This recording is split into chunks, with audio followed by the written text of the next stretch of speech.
Exit 12 is not affiliated with any 12-step group or outside organizations. The purpose of this podcast is for informational and educational purposes only. No person or organization is receiving any monetary gain from the recording, production, or distribution of this podcast.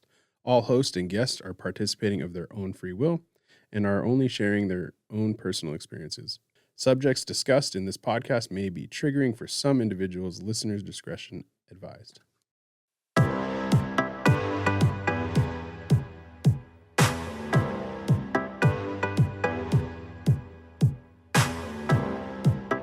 All right, everybody, welcome to Exit 12. As always, I'm your host, Bryan Fields, and I'm joined by my wonderful co-host, Michelle Parker and Isaac Smolden. Last episode, baby. Everybody. We made it. We did it. We have arrived to step 12.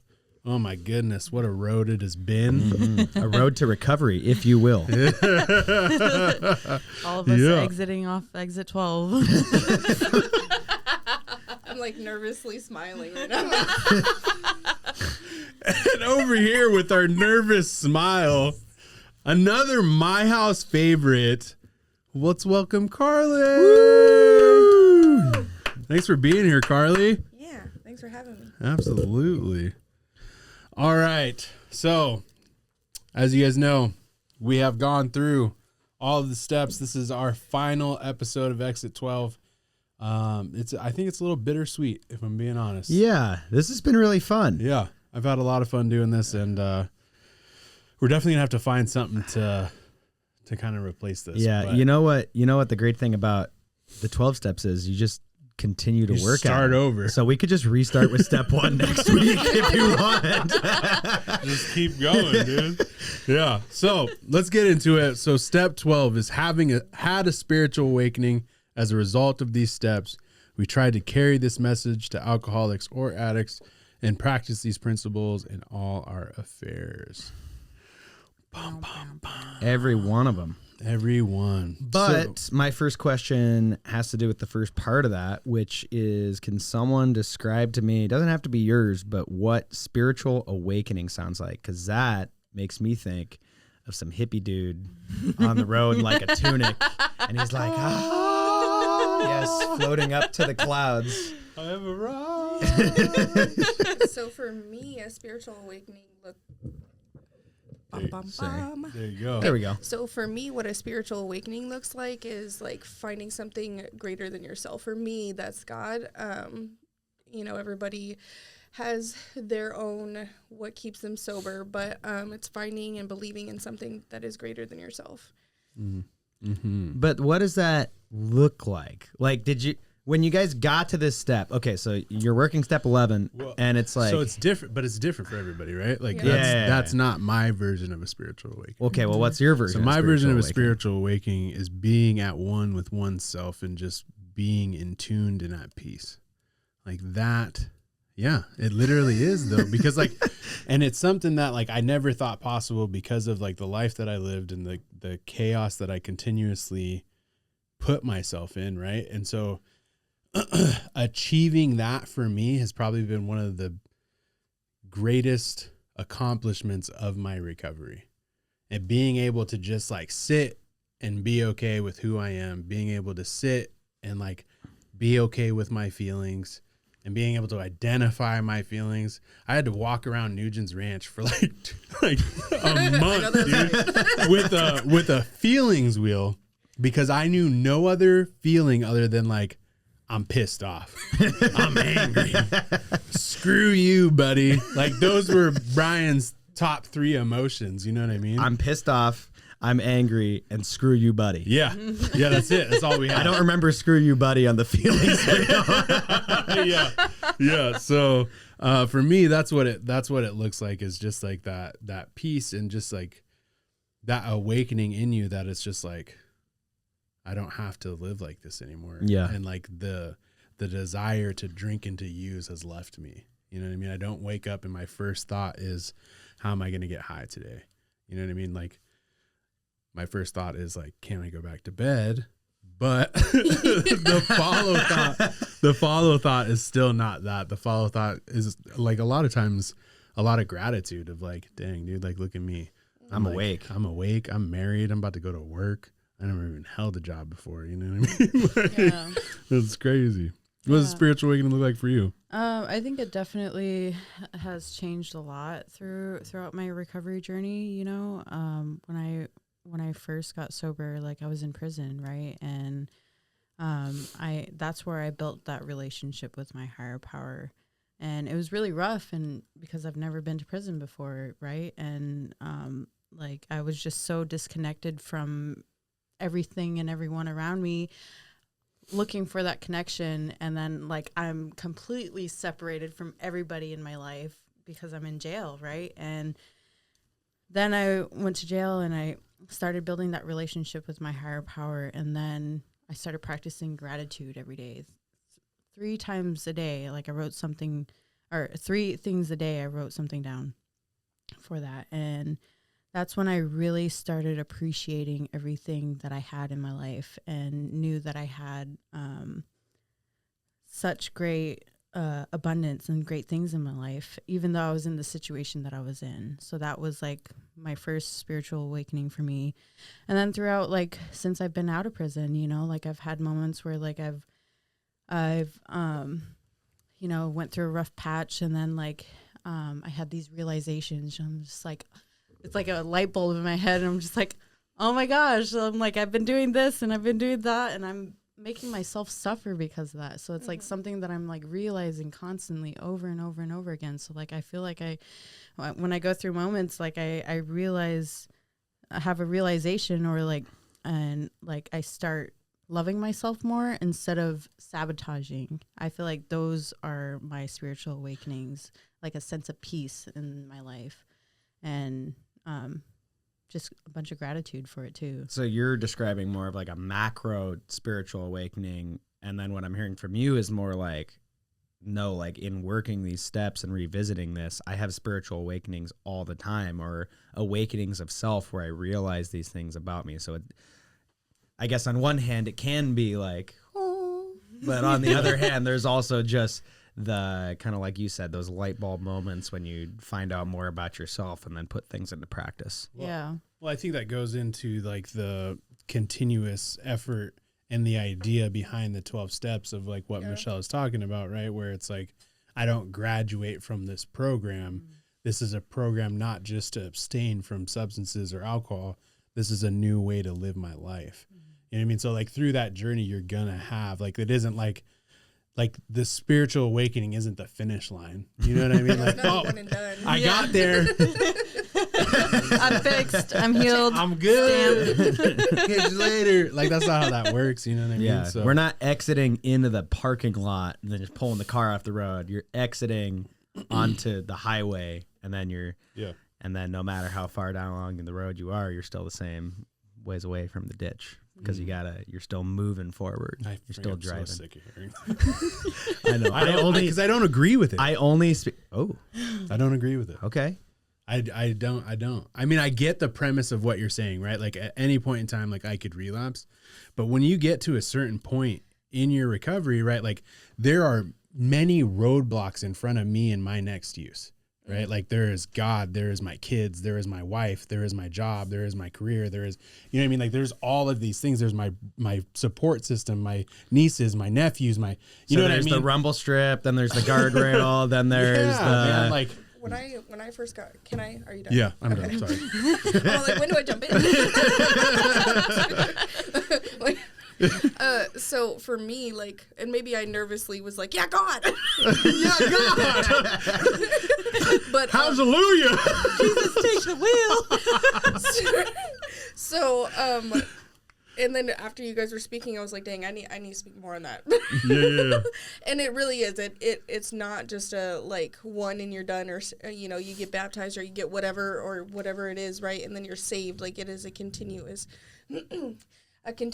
walk in recovery. And for me, like one of my very first, like, he's still a great friend today. He kept telling me, it's Mark Weaver. So are we allowed to say that? No. I don't think he'll mind though. Well, I said whatever. So maybe we check with him. If it's still, maybe we check with him, and if it's still in the podcast, then he's okay with it. Yeah. Okay. I mean, I'm pretty sure. Anyway, He's gonna be fine. Okay. He's a very vocal person. Yeah. So the point is he was very. I look back and I appreciate these moments, but he was very annoying in the beginning of my recovery because he would, Now he's not okay with it. You just called him annoying. No, shush and listen. Sorry, I'm interrupting, Carly. I'd like to make amends to you. Oh, thank you. And is there anything else I can do? Yeah, this is Yeah, be super. quiet. Are we jumping the gun here? What's going on? I'm just kidding. So, no, but in the beginning, it was very annoying because, coming into recovery, I don't know about y'all, but that instant gratification. And so I'm like, you said if I got sober, I would get my kids. I would be happy. I would do all these things, right? And I was like, win. Yeah. And then he said these 3 things. He said, show up, pray, and do what needs to be done.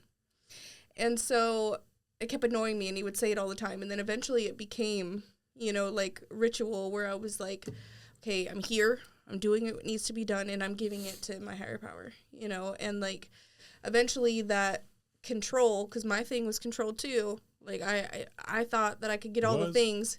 Shush. Now you're interrupting. Okay, listen. We just here. miss you, Carly. We miss you. Perfection. Okay. It is a daily effort. We gotta give her a hard time. So, anyway, so he kept saying these things, right? And when I tell you that, like, it was the most annoying thing, but seeing other people that were just like me, living a life that was second to none, and getting their not just physical things, but like getting their life back and getting their children back, and court cases, people who I know who like dealing drugs for the cartel, and who should be in prison for the rest of their days are out right now, with cases, where they're getting grace because they're putting in work. And that was another thing, put in work. I didn't want to do that. I wanted that instant. But I can tell you that since being in recovery and since living, oh gosh. I knew it. I should have bet. Recovery. Oh gosh, I'm such a softie now. But it's okay. I can tell you without a shadow of a doubt that everything that I wished I had, I've then received. Like, by staying sober and doing all the things and showing up and doing what needs to be done. And, I have my kids back today, and I have a great husband and a beautiful career, and I just, everything, we're applying to buy a house, dude. Like, What? like, that's scary. But, like, these are adulting things that, like, if it wasn't for recovery, I wouldn't have that, And the one thing I can say, like, I agree with the multiple spiritual awakenings, and it gets easier if you stay the path to identify those. And another thing that Mark would say that was so annoying is, like, build your team, So, like, in the beginning of recovery, everyone knew me as the junkie or a thief or this or that or whatever else they had for me, right? Today, like, and I didn't understand it, and I do now. Today, if anybody were to start a rumor about me using, like, I have a whole village of people that'll be like, no, because they know what I'm like when I'm high, and they know how hard I've worked to be here, and they just know me, and I have a huge support system. Like, the freaking mayor did a letter of recommendation for my court case for my kids, dude. Like, who does that, right? Like, but it's because of recovery and because of, anyway, I can just keep going. Like, I'm so grateful today. Yeah. That's like part of that spiritual awakening, right? Like, what you see so many times is, like, addicts come in and they're, like, cowering and hurt and carrying a lot of shame. And, like, that spiritual awakening and a part of that is, like I said, is that being okay with yourself and, like, being here and being vulnerable on a stage that's gonna, know who's gonna see it, who's gonna offer judgment, but it doesn't matter because I'm okay with who I am today, and the steps and God and the people around me have provided me that, and so I'm gonna continue to do that and live that way. Well, and there's a ownership that happens, because it's like, yeah, I did that. I did that. I'm not proud of it, but guess what? That's not who I am anymore. Yeah. And so it's like, today, you're not going to see me doing those things. Right. So to me, this podcast probably is part of the carry this message portion. Yeah. And all of your jobs some people would are agree part with of the carry and this message portion. No. No? No. Okay. So then that's your job interesting is to me. not it's not Is part of peer support not carrying this message? no. Okay, well then I'm glad I wrote this question down. I mean, thought it was a little bit stupid, it's but centered. It's centered in the same format, right? Like, Yeah. of, like that what peer support is, and lots of people struggle with this part because they like blur that line. So tell me the difference.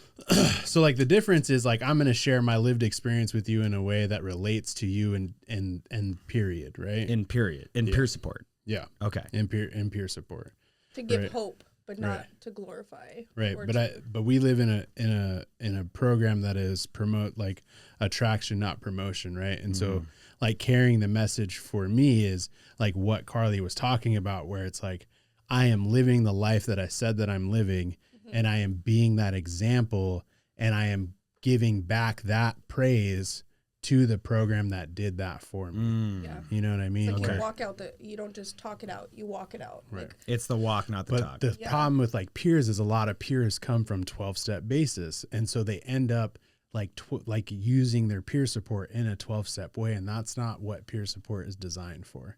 We're getting all of Brian's like spicy peer support recovery takes out on this podcast. It's okay. We don't have another one after this, so we can't get canceled. Works out great. I don't care. I'm okay with it. Those are my opinions. If you don't like them, then well, form your own opinion. I agree. A lot of people, there is a high burnout rate in the field, and I think that goes two different ways, right? One, like when you don't have those good boundaries, which I have struggled with in my like working in the field in the beginning. Like I had to set those, like, no, this is my family time, this is my, because I do love helping people, but I will not lose myself again to help people. And so dang, that was good. Glad we caught that. You gonna quote me? Clip it. We need a clip there. But at the same time, like some people, you can either like do it that way, or those people who are like, I have a dear friend of mine who went back out and she didn't have good boundaries at all. And part of it was like, as she was like living that one in, one out, like didn't stay committed. There wasn't that spiritual awakening. There wasn't that like what Bryan was saying, once you get to a certain point, in the beginning it sucks. Like you still know all the same people, you still know all the same places, you still know where the plug is, you still, like, yeah. Sorry, she said where the plug is. Gosh, I'm back. No. So, can't take me nowhere, dude. Anyway, so, but it gets to a certain point where it's like, when you have that support, and that's another thing, the people who are not meant to be in your life will filter out. Like the people who have genuine intentions. Because when you're living like that, yeah, it's not compatible with those people that will contribute. You'll like, attract. Right. Yeah, they'll fall off real fast. Right. Yeah, and so it's like, and sometimes that hurts because you're setting those boundaries. But I can tell you that it's so worth it, and it speaks volumes, because it's like, today my tribe knows that like I'm a good mom, I bust my butt at work, I love helping people, I'm a great wife. Like these are things that recovery has given me that like speak out in my life. I don't have to say nothing. I don't have to post about it on Facebook. I don't have to put up a front. That's right? an interesting one. I used to do that all the time. I know. In the 12 beginning. months. Hey. Look at me go. Not that we're offering judgment on anyone. No, Just I mean, I celebrate their still do recovery. it. Like, I'll still, like, because it's like, you never know who that's going to reach. I've had, unfortunately, like a friend of mine that passed away this last year had reached out to me several times. Like, I see you out there, like, living the recovery lifestyle. So I always promote, like, living, but it's like, what are my motives behind that is what I have to, like, It used identify. to be like a 10 And, like, kid. in the beginning, it was definitely like, hey, dude, look at me. Look at me. Yeah. I'm no longer a POS, dude. You know what I mean? I'll but show now, you. but now I do it once a year. I'm like, dude, thank you. Like, just like all these people in my life, like, this is why this happened. If you need help, like, reach out. Yeah. Doesn't have to be me. It could be somebody else, but like, just reach out because you don't have to live that way anymore. Type of deal where it would just be like, 90 days I'm just selfie, so hey. cool. You know what I mean? Like, there was never a message for anybody. Check on my else. man. So, Anyways, we're derailing so fast. the next portion. Hold on, Michelle's Actually- got. Oh, okay. Michelle's got something. So Sorry. like with the carrying the message for me, you know, like the cool thing about it is like, you know, my sister's early in recovery, right? And so like she'll come to me about certain things. She'll ask questions about different things, or she'll like come to me to vent or whatever, and like I get to share that message with her. Not I won't like do like Bible verses at her or anything like that, but like, you know, I learned something from somebody else. You know, my sponsor said something to me, so I passed that on to her. And like, you know, it just flows out of me, and then I'm like, did I really say that? Well, shoot, dang. Did I really say that? That really came out of my mouth. So like, it's baffling. It's surprising because, you know, there was moments where I was like, dang, like I probably wouldn't have said that 4 years ago. And I was talking to my sponsor about that because I was like pretty baffled at what I said to her. I don't remember what it was, but she was like, you know, the cool thing about that is you learned that from someone else, and that someone else learned that from somebody else, and that, and so on and so forth. And that's why we have the sponsorship line, you know, we learn from those people, and that's why they started this whole book, so we could learn how to be a normal person, like a decent, genuine person. You know? Yeah, I don't know about normal. Probably not normal, but a genuine person, you know, authentically us, and show up in a certain way. And so I think that's the really cool thing about carrying the message to another alcoholic who's still suffering. And I think that's why it's important too to like know your audience and to carry the message in the appropriate way, right? Like some of the opinions and ideas that I have are things that I have thought of on my own and things that I think and I believe, but like in an open format of an AA meeting or an NA meeting isn't necessarily the place to voice that, right? Not that, you know, like I need to be like silenced or anything like that, right? But like if everybody just came in and started formulating their own opinions and just throwing out, well, I think it should be like this and I think it should be like that, and I think, well, then the message is going to get lost. Yeah. And that person that's still struggling isn't going to get the service that they need, right? That sounds like all the different denominations of Christianity, but that is totally not a conversation for you. That is just really fascinating to me as like a sidebar about how it's very simple. Like there's 160 pages, right? Yeah. This is 64. What it is. 164, sorry. This is what it is. This is what works. Yep. This is what the program is. Yep. There's no additions. There's no subtractions. You work this. This is the promises. Yep. Are they extravagant promises? We think not. Exactly. You know what I mean? Yeah. Yeah. Look at Isaac's just like a 12-step wizard. He said, boom, mic drop. You're welcome. Michelle, Maggie, and Odessa ambushed me with the "We Think Not." That is my new favorite thing because it got me good. Okay, so with the final portion of this, the practicing these principles in all our affairs, give me the importance of that, because it's more than just practicing this from a recovery standpoint. This is in the bank line. This is at home. She said, stop talking. Let me drop some knowledge on me. I read the script. I can let me just tell you right here. Okay, so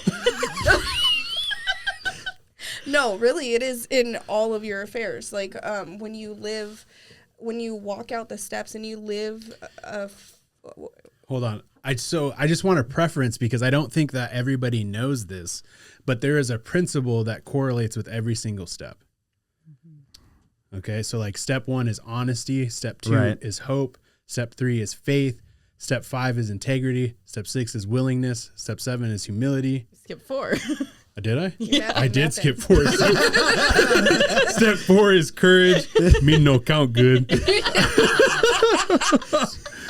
Step 7 is humility. Step 8 is love. Step 9 is discipline. Step 10 is perseverance. Step 11 is spiritual awareness. And step 12 is service. So when it talks about practicing these principles, these are like, it's all of these. It's not just like, Okay, right. you see what I'm saying? Yeah. So okay. I just wanted to school the normie over here. You Okay. get that? You can continue. You understand? Yeah. It's like Do the you whole get it? format of this podcast is me just getting schooled. Yes. Yeah. So We should change it to taking Isaac to school. So And with then that the intro could be take me to sorry. All right. but you're practicing all of these principles in all of your affairs in life, right? So it's like as I'm parenting, speaking life into my children, and as Bryan was saying about, being mindful of your audience, so it's like my kids, they're a little older. So I've spoke to them about, so they were taken and then, I got them back and blah, blah, blah. But they had questions. And so I got to age appropriately talk to them. And as they get older, they ask more questions. And I get to tell them, and talk to them about how life is and how it's not just this, cookies and ice cream and, rainbows and all the things, but like how you can still persevere. But then, I go into the jail and share a testimony. I can be as cutthroat as I want because there's a lot of people in there that have been, if not worse, it's like, but anywhere you go, practicing those principles in all of your affairs. So as a mother, as an employee, as a person, while I'm pumping my gas, communicating with the cashier, we want to make sure that like we're treating people with kindness and just really walking out the program. It gets to a point, feeding off of what Bryan was saying earlier, like once you get to, at least for me, like I don't think I'm one relapse away or whatever the saying is. It's like everybody's different. Everybody has their opinions. There's some people who think that like if you don't make a meeting a day, you're going to die. I think whatever, I won't even get down that road trail. But the point is that like when you get to a certain point, it's no longer an option. For me, like I also have safety nets. It's like I have way too much today that it's like, now do I get triggered, do certain things like bring up memories and I'm like, ooh, give me the EBGBs and when I used to do this or do that, right? Yeah, there's always going to be that, but it's not an option today. Like it's just not. And that's where I think some people get confused is like, it remains an option. It remains where, if stuff gets hard, if life gets hard, then, ooh, I remember what that feels like. And it's like, then it wasn't bad enough, Anyway. Yeah. Well said.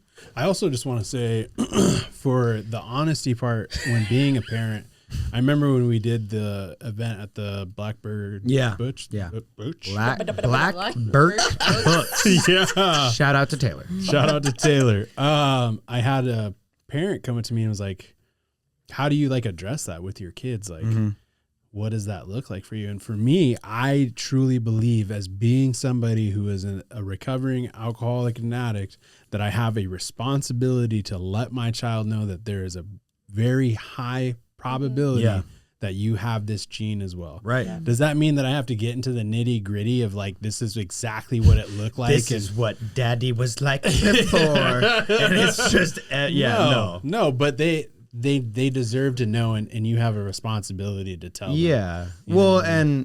and you gotta have, okay. So no lived experience, not a parent. So let me just preface it with that because I don't want anyone coming after me Roast for that. this man. But to me, it feels like you have to have that conversation because if you don't, then you're implying shame. Mm-hmm. And the ability to have that conversation just very openly, and I think to your point, age appropriately, makes it, that's such a huge blessing because there's no like hush hush about it. It's just that honesty is so important. I think sometimes people get so worried that if I tell my kids that drugs exist, then they're gonna do drugs. Yeah, like that was such a But it that, goes, and that it's was the there was opposite, though, right, too. right.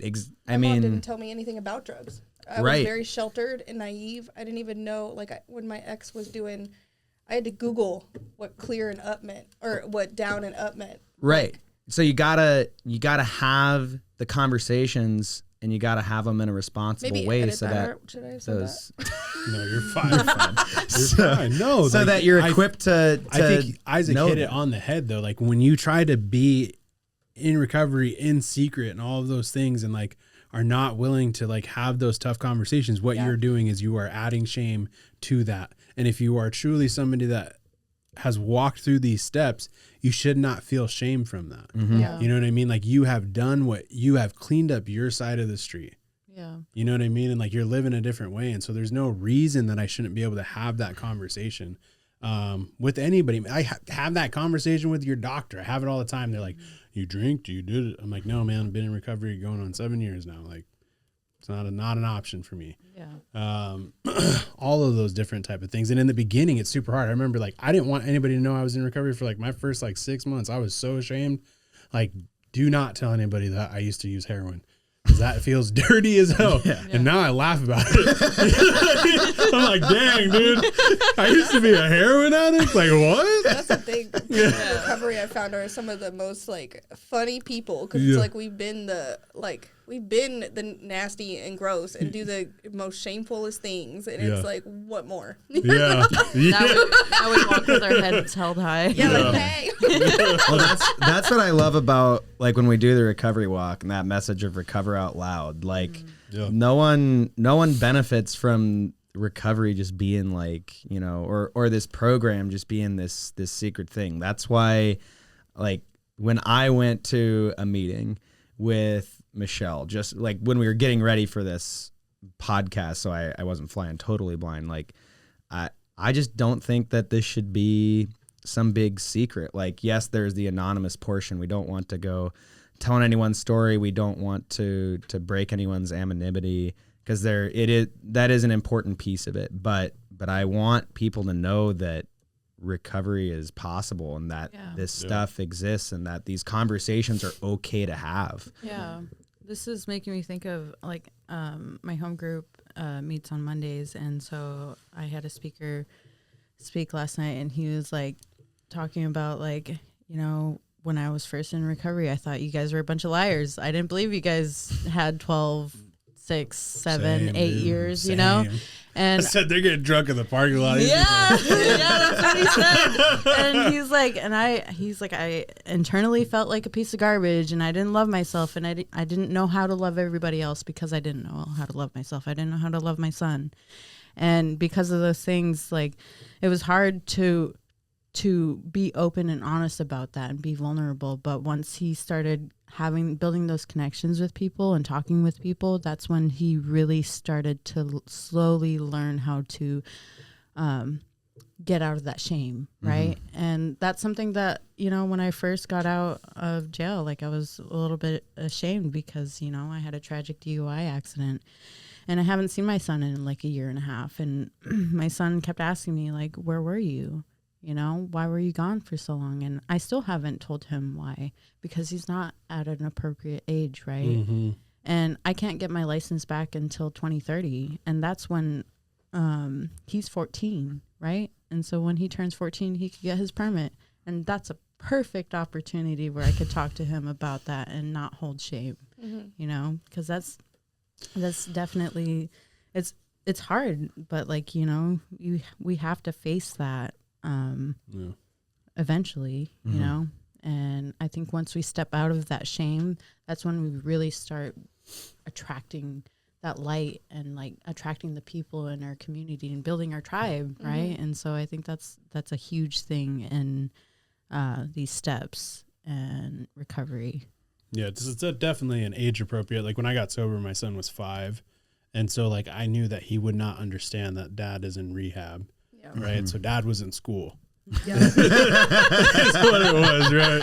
Like I'm in school learning right now, bud, and it's just one of those things. Like, but I think eventually you have to have that conversation, and don't be afraid to have that conversation, and they'll be a lot more receptive than you think, and will respect you a lot more than you think, because you're valuing that child, right? Lots of times children get discouraged because they feel as if, you know, like, oh, you just see me as just a kid, even though like I love it when they're like, I'm not just a kid, and they're like throwing a fit, and I'm like, but you're throwing a tantrum. Like, what are we talking? Anyway, sorry. I know that if my parents were, like my sister is 9 years older than me, and I have a twin brother too. All three of us have tried drugs. My brother only ever smoked certain things, and my sister, like, they didn't. I definitely was a black sheep that went in and went. Dove straight in. Hard in the Like, paint. just prison, jail, all the thing, you know, like, and they were just like, oh yeah, this is fun, you know, and then they quit. And then, but addiction ran in our family, and no one ever told. My mom raised us in such a, like, you know, a mindset of like kids need to be seen and not heard, and, you know, and I was the black sheep, and so.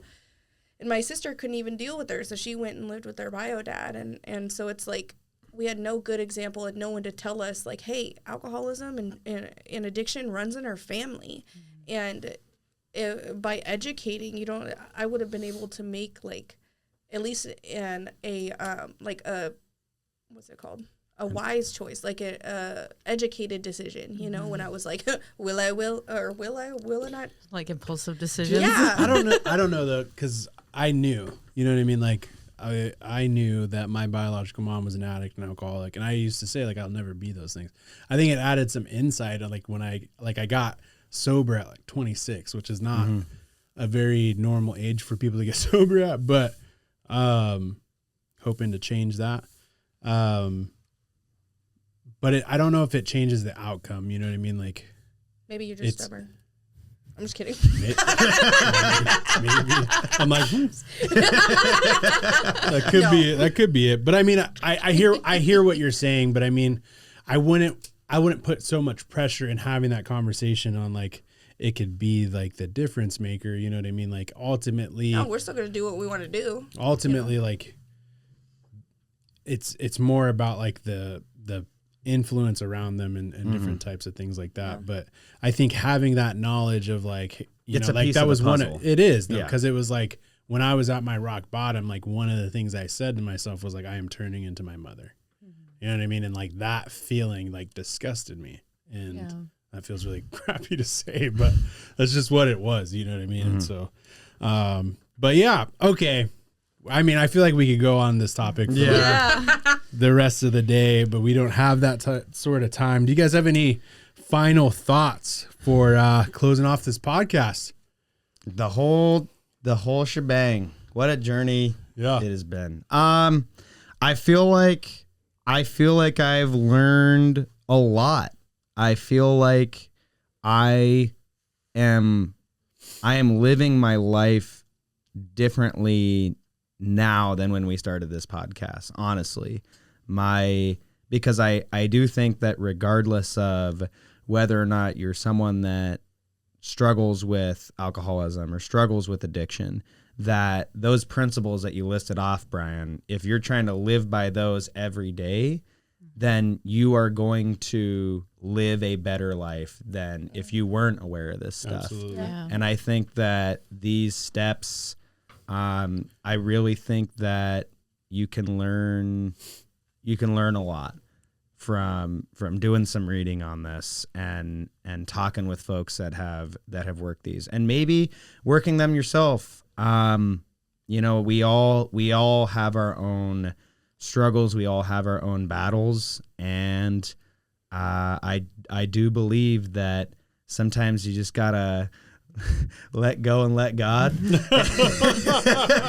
and be committed on a serious note. Be committed to bettering yourself, because when you have a commitment to and a dedication to bettering yourself, you make everyone else around you better. Mm-hmm.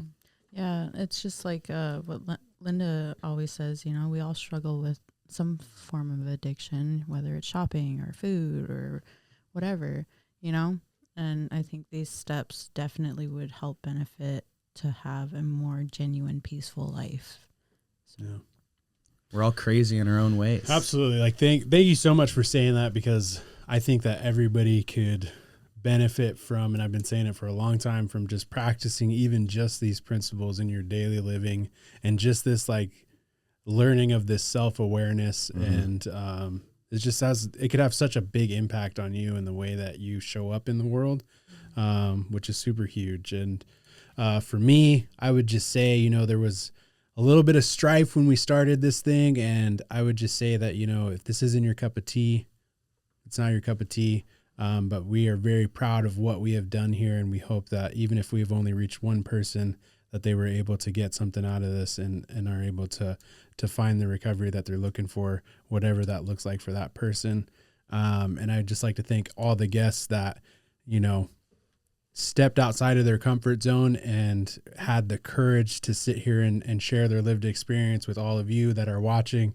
It's been an honor to host such an awesome podcast. And we got a lot of stuff cooking in the future, whole new relaunch in my voice. And, season 4. Looking at doing some like recovery talk type of podcast moving forward, because this one was such a good series. So yeah, thank you. Woo! Yeah. Let's do it. Thank you again, Carly, for being here. And thanks to all the guests that came on and shared.